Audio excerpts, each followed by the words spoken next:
ഞാനിപ്പോൾ നിൽക്കുന്നത് അലക്സാണ്ട്രിയയിൽ ലുക്മാനുൽ ഹക്കീം അലൈഹിസ്സലാം, അഥവാ നമുക്കറിയാം വിശുദ്ധ ഖുർആനിൽ സൂറത്ത് ലുക്മാൻ എന്ന ഒരു അധ്യായം തന്നെയുണ്ട്. ലുക്മാനുൽ ഹക്കീം മകന് കൊടുക്കുന്ന ഉപദേശങ്ങളെക്കുറിച്ച് നമുക്ക് നന്നായിട്ട് അറിയുന്നതാണ്.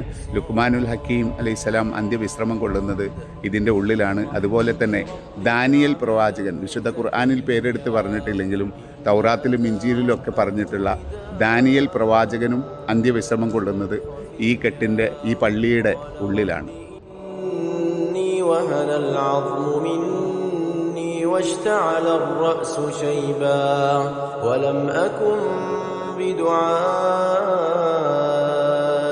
رب شقيا وإني خفت الموالي من ورائي وكانت امرأتي عاقرا فهب لي من لدنك وليا يرثني ويرث من آل يعقوب واجعل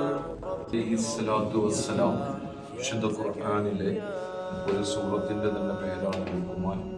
മഹാനവറുകളുടെ തത്വോപദേശങ്ങൾ, സാരോപദേശങ്ങൾ വിശുദ്ധ ഖുർആൻ നമുക്ക് പകർന്നു തരുന്നുണ്ട്.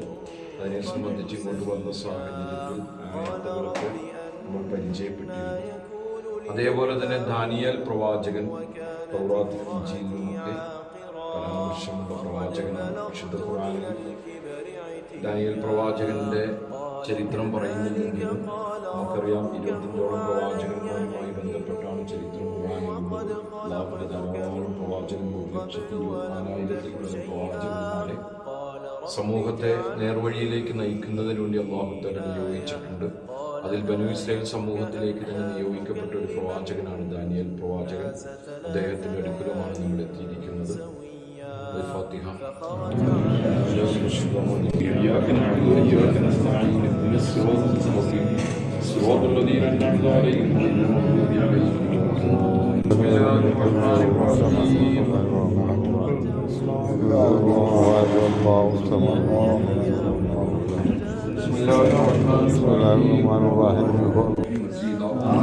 اللهم صل على محمد وعلى آل محمد كما صليت على إبراهيم وعلى آل إبراهيم.